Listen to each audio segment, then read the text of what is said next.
Hoje vamos analisar um caso da segunda metade do século XIX, então relaxe enquanto vamos para os Estados Unidos. O Sr. Charles e a Sra. Eva Herman viviam no número 23 da Blossom Alley, em Buffalo, Nova York. Vieram da Alemanha para os Estados Unidos anos antes e se estabeleceram na cidade. Buscavam um futuro mais estável e promissor do que o que deixaram para trás no final do século XIX. A região alemã de Buffalo era um dos bairros mais proeminentes. Ela se concentrava nas ruas Broadway, Genesee e Main, onde várias famílias alemãs haviam fundado casas, igrejas e negócios.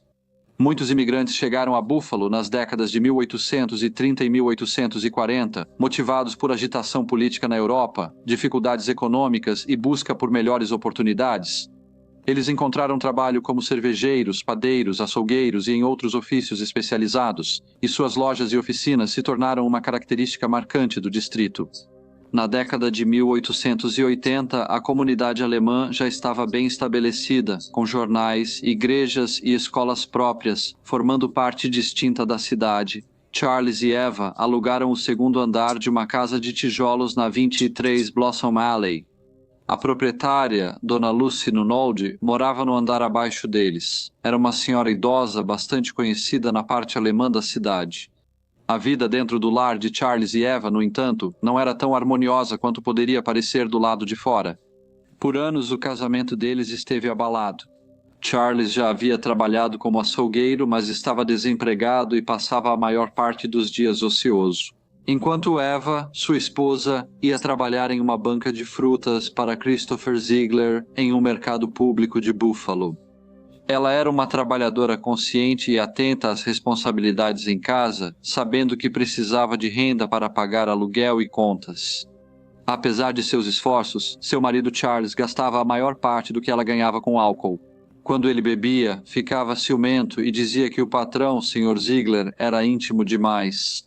Isso fez a vida em casa ser marcada por brigas frequentes, muitas vezes barulhentas, amargas e até violentas.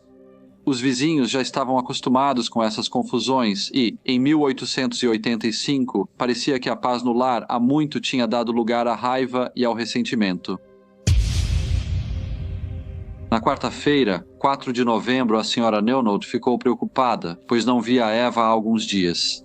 Ela se lembrou da discussão acalorada no andar de cima no domingo, 1º de novembro, mas desde então a casa estava silenciosa. Charles vinha e ia como de costume, mas não havia sinal de sua esposa, e a ausência dela parecia muito estranha quando Charles saiu de casa mais uma vez. Naquela manhã, a Sra. Neunold decidiu investigar o que ocorria. Ela foi até os quartos deles e bateu na porta, mas não houve resposta. Ela tentou abrir, mas estava trancada. Sem hesitar, ela abriu a porta e viu uma cena sombria. Eva estava morta na cama, com a garganta cortada. A Sra. Nunold imediatamente deu o alarme e a polícia chegou pouco depois. A cena que encontraram dentro do pequeno apartamento no andar de cima era de horror. Havia muito sangue no chão e o corpo da Sra. Herman estava deitado, sem vida, com sinais de uma luta violenta, muito evidentes. Os policiais interrogaram a Sra. Nunold, que afirmou que sempre considerou a Sra. Herman uma mulher respeitável e trabalhadora. Mas o Sr. Charles Herman era basicamente um bêbado bruto, famoso por brigas e hábitos instáveis. A notícia da morte da Sra. Herman logo se espalhou pelo bairro, causando uma mistura de choque e especulação. Vizinhos achavam que o Sr. Herman matou a esposa e fugiu naquela manhã. Outros, porém, acreditavam que a mulher, cansada de sua situação e desanimada com o marido alcoólatra, tirou a própria vida. Por um tempo, essas opiniões conflitantes circularam livremente, aumentando a confusão em um caso já angustiante. A incerteza foi finalmente resolvida pelo Dr. Edwards, que realizou um exame post-mortem. Seus achados acabaram com as especulações. Ele concluiu que a Sra. Herman estava morta há cerca de 90 horas, pois seu corpo já apresentava sinais de decomposição. Após analisar onde ela estava e onde a navalha foi achada perto da cama, ele concluiu que seria impossível ela ter causado o ferimento sozinha. A morte dela só poderia ser vista como assassinato. A polícia percebeu a importância de contatar Charles Herman, então todas as forças de segurança da cidade foram alertadas e sua descrição distribuída às delegacias de Buffalo. Patrulheiros e detetives foram orientados a ficar atentos, especialmente nos bairros frequentados pelo Sr. Herman. Apesar da busca, passaram-se horas até surgir alguma pista dele. Ele foi localizado por volta das 5 da tarde no salão terraço na Pearl Street. Graças à vigilância de um policial de folga chamado Joseph Wright, que já havia morado na mesma casa que o Sr. Herman e conhecia os bares que ele gostava de frequentar. Ao ser encontrado, o Sr. Herman estava embriagado. Após avisar o capitão Kavanagh e o sargento Kennedy, o policial Wright o levou sob custódia. Ele foi apresentado ao superintendente Hill e informado sobre sua prisão pelo assassinato da esposa, Sra. Eva Herman. Porém, o Sr. Herman ficou chocado e negou saber da morte da esposa quando estava sóbrio. Mostraram a ele o barbeador que a polícia achava ter sido usado no ataque e ele confirmou que era seu. Ele também admitiu ter limpado as mãos em um pano com sangue encontrado no local, mas apesar disso ele continuou afirmando que não havia cometido o ato e questionou a posição relatada do corpo quando foi encontrado. Enquanto isso, os policiais haviam tomado o depoimento da proprietária, Sra. Neunod, que lhes contou isso. O Sr. Herman entrava e saía da casa desde os domingos e sempre voltava por volta das 11 horas. A polícia suspeitava que o assassinato ocorreu domingo à noite, enquanto Sra. Neunod estava na igreja. Eles achavam que depois de matar a esposa, o Sr. Herman saiu de casa e, ao voltar, foi direto ao quarto. Concluíram também que nas noites de segunda e terça, ele saiu de novo e voltou tarde embriagado. E, portanto, por 3 noites consecutivas, ele havia dormido na mesma cama que sua esposa morta e parecia alheio ou indiferente ao horror que estava deitado ao seu lado. Após passar uma noite sob custódia, o Sr. Herman foi submetido mais uma vez a um interrogatório intenso pela polícia. Sob pressão contínua, ele acabou admitindo aos policiais que no domingo, 1º de novembro, sua esposa lhe informou que sairia, mas se recusou a revelar o destino. Uma recusa que o enfureceu. Ele disse que, tomado pela raiva, então a jogou no chão. E, em um momento de loucura, ele tirou uma navalha do bolso e fez o corte fatal em sua garganta. Ele afirmou que os cortes nas mãos e os arranhões no pescoço foram causados pela luta desesperada dela para se salvar. Ele continuou dizendo que, em seguida, a colocou na cama e trancou o quarto antes de sair de casa e ir para um bar, onde começou a beber. Ele disse que, quando voltou mais tarde, foi direto para o quarto e dormiu na cama. Disse que não sabia se a esposa havia morrido e não tentou descobrir, achando que ela só estava brava com ele. Sua história foi recebida com descrença, pois as evidências na casa mostravam outra versão. Os investigadores concluíram que o corpo permaneceu onde havia caído no chão e só foi colocado na cama na segunda-feira. Apesar de contrariar os relatos do Sr. Herman, isso evidenciava a dura realidade de suas ações. Essa declaração, juntamente com as observações da proprietária, foram ainda confirmadas pelo superintendente Phillips, que interrogou o Sr. Herman novamente.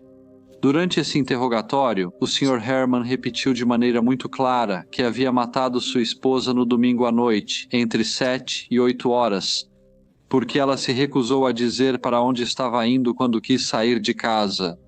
Depois ele foi acusado formalmente pelo assassinato de Eva Herman e uma investigação foi feita para apurar as circunstâncias da morte. Após ouvir as evidências, o júri concluiu que Charles Herman era culpado de matar ilegalmente sua esposa e recomendou levá-lo a julgamento.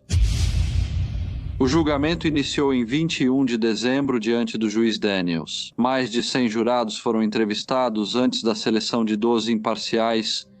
O Sr. Herman teve Leroy Andros como representante.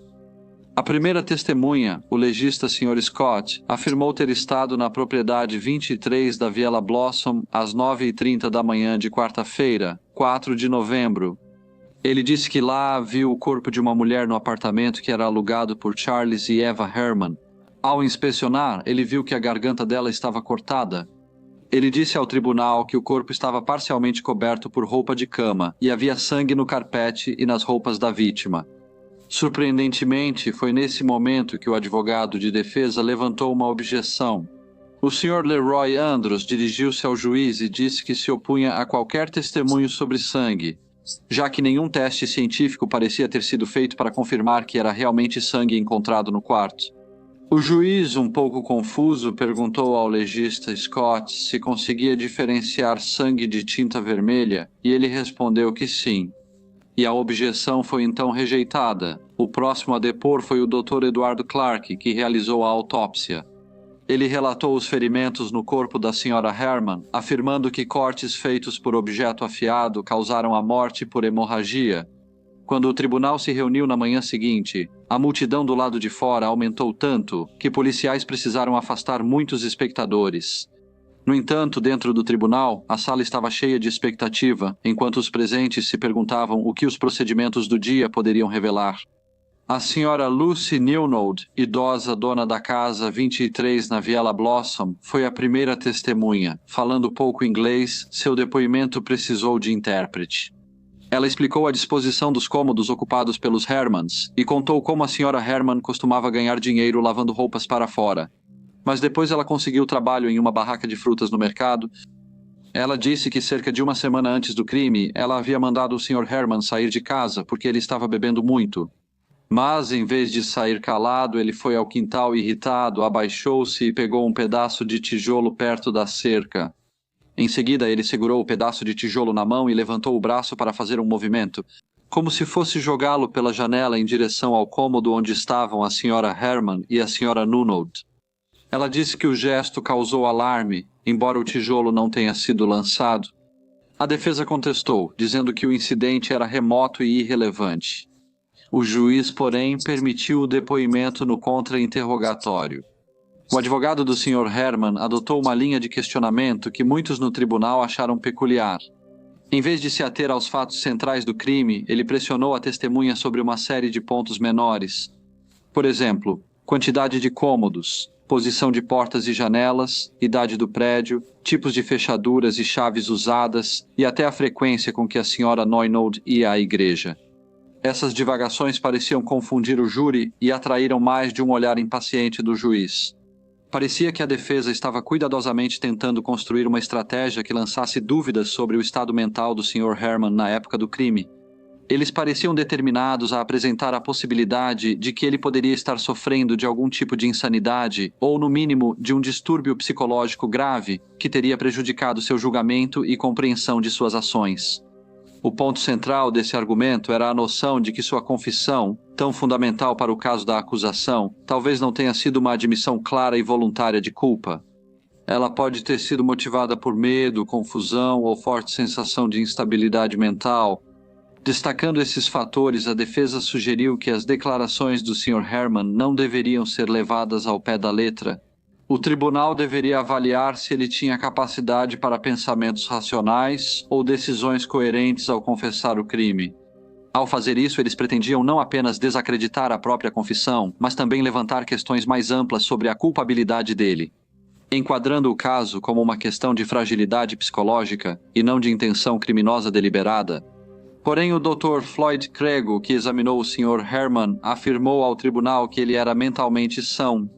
A defesa decidiu não colocar o Sr. Herman no banco das testemunhas e o julgamento foi concluído em 28 de dezembro. No dia seguinte, após 20 horas de deliberação, o júri declarou o réu Charles Herman culpado de homicídio em primeiro grau. O juiz então o sentenciou à forca, no dia 12 de fevereiro. Um recurso foi feito ao governador Hill, mas após revisar as evidências, ele recusou-se a interferir. O destino do Sr. Herman estava selado e os preparativos para sua execução foram feitos na semana anterior à data marcada. Os jornais voltaram a tratar do caso, descrevendo o Sr. Herman como um homem pobre e degradado que tirou a vida da mulher que o sustentou, cuidou dele por anos e ainda lhe deu dinheiro que ele gastou com bebida. Eles escreveram que ele tinha uma natureza endurecida e que provavelmente foi por causa disso que ele foi capaz de cometer tal ato. Tão horrível que é quase insuportável de lembrar. Ou seja, que ele dormiu por 3 noites nas mesmas camas que o corpo da esposa que ele havia assassinado. Porém, quando sua punição chegou, havia uma estranha e quase perturbadora sensação de piedade. Enquanto ele estava no cadafalso, a lembrança do que havia feito parecia pesar sobre ele. Seus ombros caíram levemente, e por um breve instante, ele parecia menos uma figura de horror e mais uma de fragilidade humana. De alguma forma, um indivíduo preso entre a enormidade de seu crime e a inevitabilidade de sua consequência. Então, sem mais cerimônia, o alçapão foi liberado e Charles Herman foi enforcado, seus momentos finais passando em silêncio, restando apenas a realidade de que a justiça havia sido feita. Olá a todos e muito obrigado por ouvirem. Como de costume, por favor, deixem quaisquer comentários ou sugestões que vocês tenham e espero ver todos vocês novamente no próximo Briefcase.